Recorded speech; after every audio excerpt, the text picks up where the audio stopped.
അച്ഛനെവിടെ പോയി? എന്താ ഇത്, സ്വന്തം വീട്ടിൽ സത്യഗ്രഹമോ?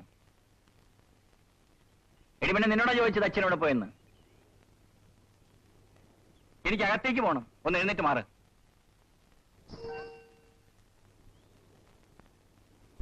ഒരാൾ വീട്ടിൽ വന്നാൽ ഇങ്ങനെയൊക്കെയാണോ സ്വീകരിക്കുന്നത്? കാലെടുക്കടി. എടുക്കില്ലേ? വേണ്ട.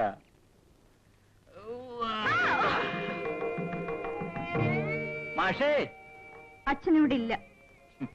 അത് നിന്റെ ഇരിപ്പ് കണ്ടപ്പോഴേ എനിക്ക് മനസ്സിലായി. ഓ, വലിയ യോഗ്യൻ. വരവ് വെച്ചിരിക്കുന്നു. അനിയനെ വണ്ടി കയറ്റി അയച്ചിട്ട് വലിയ ആളെപ്പോലെ വന്നിരിക്കുന്നു.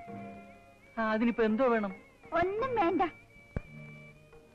നിനക്ക് എന്ത് പറ്റി പെണ്ണേ? നിങ്ങൾ മനുഷ്യനാണോ? നിങ്ങൾക്ക് സ്നേഹം എന്ന് പറയുന്നതുണ്ടോ? പെണ്ണെ, പതുക്കെ പറ, ആരെങ്കിലും കേൾക്കും. കേക്കട്ടെ, എനിക്കെന്താ? അനിയന് കല്യാണം നിശ്ചയിച്ച് വക്കീലാക്കാൻ വിട്ടിരിക്കുന്നു. നിങ്ങൾക്ക് എന്നെ പറ്റി വല്ല വിചാരമുണ്ടോ? നിന്നെപ്പറ്റി ഞാനെന്തിനു വിചാരിക്കണം? ദുഷ്ടൻ, ദുഷ്ടൻ പറയുന്നത് കേട്ടില്ലേ?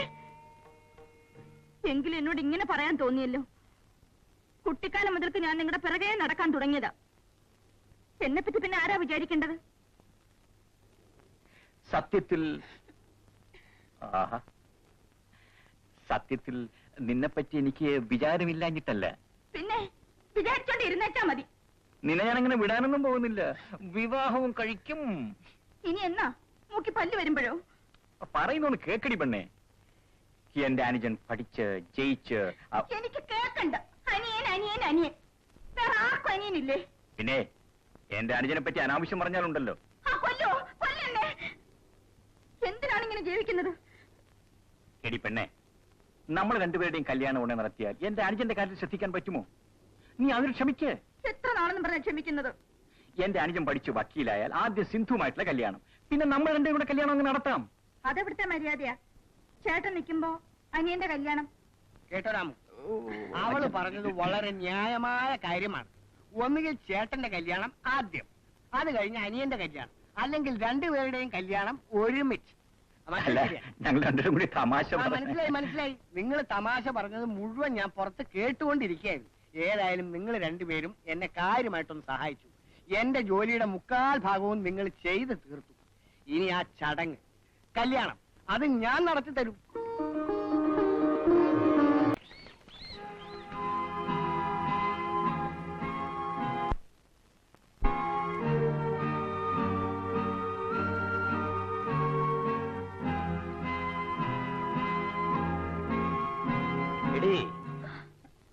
നീ ആ ഗോവിന്ദൻ വാദ്യാരുടെ മകളല്ലേ? നീ ഈയിടെ കണ്ടമാനം വളർന്നു വലുതായല്ലോ. കണ്ടമാനമൊന്നുമില്ല, കുറച്ച് വളർന്നിട്ടുണ്ട്. ഇങ്ങനെ വഴിയിലൂടെ ഒക്കെ പാടിക്കൊണ്ട് നടന്നാലേ വല്ലവരും പിടിച്ചുകൊണ്ട് പോവും. എന്നെയോ? എന്താ, പിടിച്ചാ പൊങ്ങത്തില്ലേ? അത് പിടിക്കാൻ വരുമ്പോഴറിയാം. ആ തൽക്കാലം മുതലാളി പോയാട്ടെ. എടീ, നീ എന്നോട് പോകാൻ പറയുന്നു. നിന്റെ തന്ത എന്റെ സ്കൂളിലെ ശമ്പളക്കാരനാ. അവൻ പറയില്ല എന്നോട് വഴിമാറാൻ. പിന്നെ എന്റെ അച്ഛനെ കുറിച്ചൊക്കെ സംസാരിക്കുന്ന സൂക്ഷിച്ചു വേണം. മര്യാദയ്ക്ക് പോകുന്നോ അതോ ഞാൻ നാട്ടുകാരെ വിളിച്ചു കൂട്ടണോ? എടീ ഈർക്കിളി പെണ്ണെ, നിന്നെ ഞാൻ എന്ത് ചെയ്യുന്നു?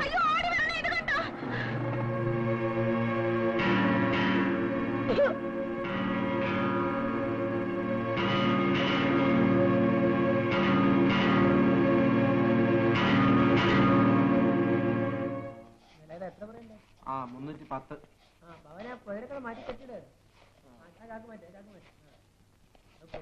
പണിക്കരെ, ഓ ആ കറ്റയെല്ലാം കൊണ്ടുവന്നോ? ഓ കൊണ്ടുവന്നേ. ആ എല്ലാം നോക്കിയോ? ഓ നോക്കി. ഒന്ന് വേഗം കൊണ്ട് ചെയ്തേ.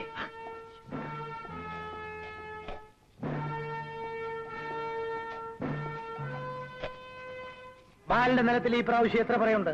350 പറയുണ്ട് മുതലാളി. അതെന്താ ഓരോ പ്രാവശ്യവും ഇങ്ങനെ കുറഞ്ഞു വരുന്നത്? കുറവൊന്നുമല്ല മുതലാളി, സാധാരണ എത്ര ഉണ്ടാവാറുള്ളൂ.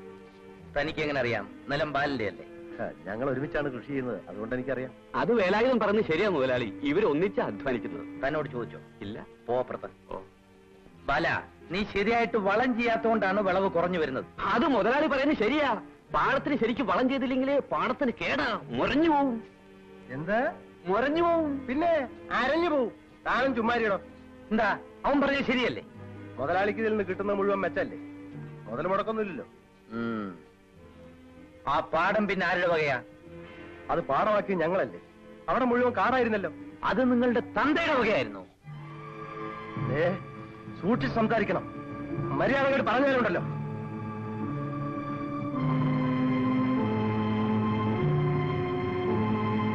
പറഞ്ഞാ താൻ എന്ത് ചെയ്യുമടാ പട്ടി? എന്ത് ചെയ്യുമെന്ന് കാണിച്ചു തരണോ? എന്ത് ചെയ്യുമടാ?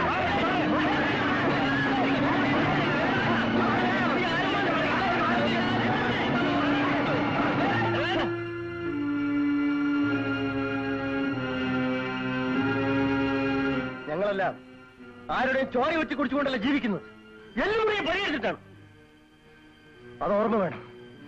ശരി, മേലാൽ നിന്നെയൊക്കെ ഞാനൊരു പാഠം പഠിപ്പിച്ചോളാമടാ. എടാ ബാല, മേലാൽ നീ ആ പാടത്തിന് കൃഷി ഇറക്കണ്ട, ഞാൻ ഇറക്കിക്കൊള്ളാം. വേലായുധൻ പറയുന്നത് എനിക്ക് വേണ്ടിയ മുതലാളി. ഓഹോ, നിങ്ങളെല്ലാം തീരുമാനിച്ചിട്ടാണ് വന്നിരിക്കുന്നത് അല്ലേ? കൃഷി ഇറക്കാൻ അങ്ങോട്ട് പോര്, അപ്പൊ കാണാം. കാണാം. മുതലാളിമാരുടെ ഏർപ്പാട് ഇന്നോ ഇന്നലെയോ തുടങ്ങിയതല്ല, ഇതൊന്ന് അവസാനിപ്പിച്ചേ തീരൂ. അതിനുള്ള തുടക്കം ബാലിന്റെ പാടത്തു തന്നെ ആവട്ടെ. ഈ കാര്യത്തിൽ രാജശേഖര മുതലാളിയോട് ഇടാൻ എന്റെ കൂടി ആർക്കുണ്ടെന്ന് എനിക്കറിയണം.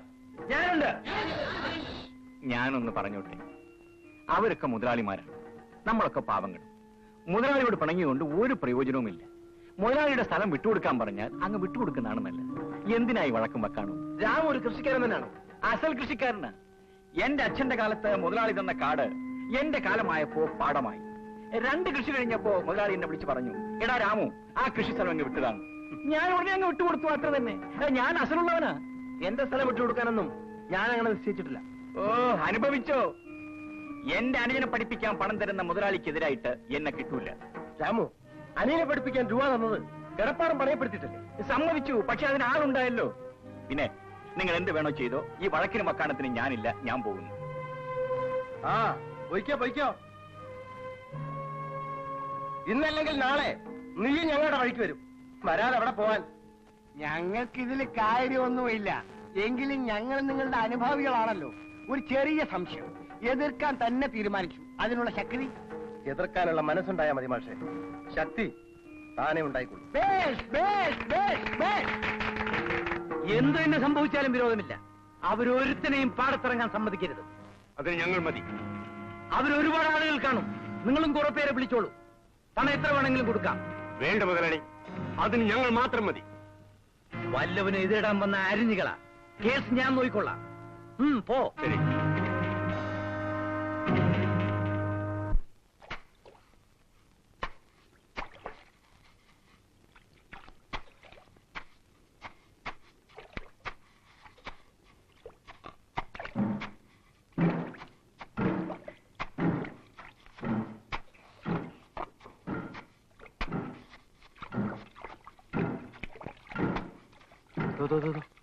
അതോ മുതലാളി ആൾക്കാർ വരുന്നുണ്ട്.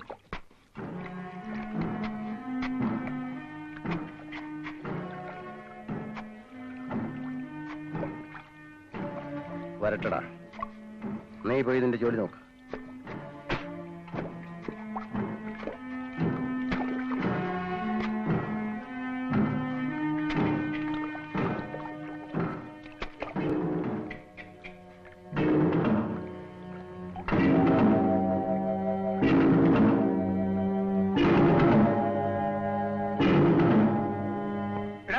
എല്ലാവരും ജോലി എടുത്ത് പാടത്തുനിന്ന് വെളിയിൽ പോയിണ്ട. ഇത് മുതലാളിയുടെ സ്ഥലമാണ്.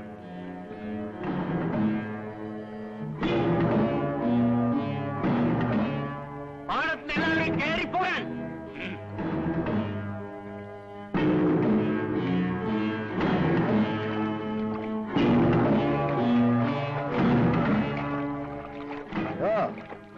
രാജശേഖരൻ മുതലാളിയുടെ എച്ചില് തിന്നതിന്റെ ബലം ഞങ്ങളോട് കാണിക്കാൻ പറ്റില്ല.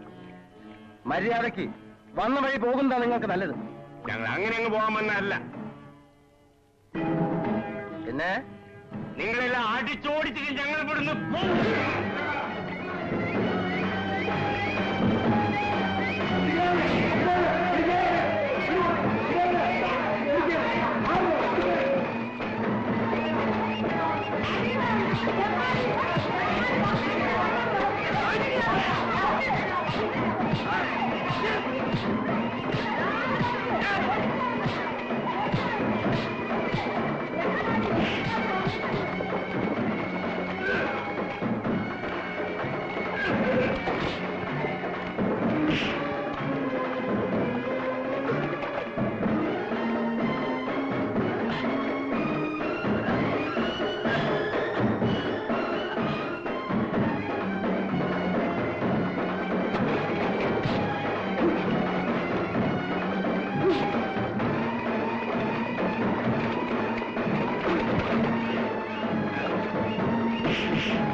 വേണ്ടടാ